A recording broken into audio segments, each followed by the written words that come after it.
tão falado VO2 máximo, ele depende de 3 fatores, que é a captação de oxigênio, né? Tudo relacionado ao oxigênio, a captação, o transporte e a utilização do oxigênio como fonte energética, né? Então, na verdade, quando o sujeito ele vai para uma altitude, um local mais alto, né, bem mais alto do que o nível do mar, a relação do transporte do oxigênio de nível celular e sanguíneo se altera. Ou seja, o terceiro fator, né, o segundo fator que está relacionado ao VO2 máximo, ou seja, a capacidade aeróbia, que no caso do maratonista é um indicativo interessante do desempenho, né, um dos principais indicativos do desempenho. Então isso se altera. Por quê? Por conta da hemoglobina, que é quem carrega o oxigênio para dentro da célula, né? Não só a hemoglobina que aumenta a quantidade, mas também a mioglobina, que é a mesma substância, mas que conserva o oxigênio dentro do músculo. Devido ao aumento da quantidade de hemoglobina circulante, ou seja, no sangue, e a questão da mioglobina que está dentro do músculo, quando o sujeito retorna ao nível do mar, a hipótese é que ele melhora a performance. Por quê?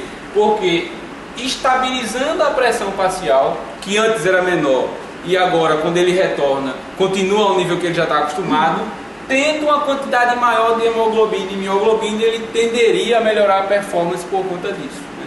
A adaptação que ele criou lá na altitude fez com que ele, quando voltasse para o nível do mar, ele tivesse preparado para transportar o oxigênio de forma mais eficiente e também utilizar esse oxigênio como fonte energética também de uma forma mais eficiente, por conta da quantidade maior dessa substância. Tende a se adaptar conforme ele é estimulado. Então, uma relação que é importante se entender.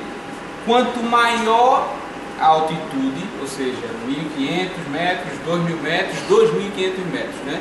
Em 1.500 metros o sujeito precisa passar menos tempo para se adaptar, 2.000 metros mais tempo, 2.500 mais tempo ainda, ou seja, quanto maior a altitude, maior o tempo que o sujeito precisa ficar para se adaptar, né?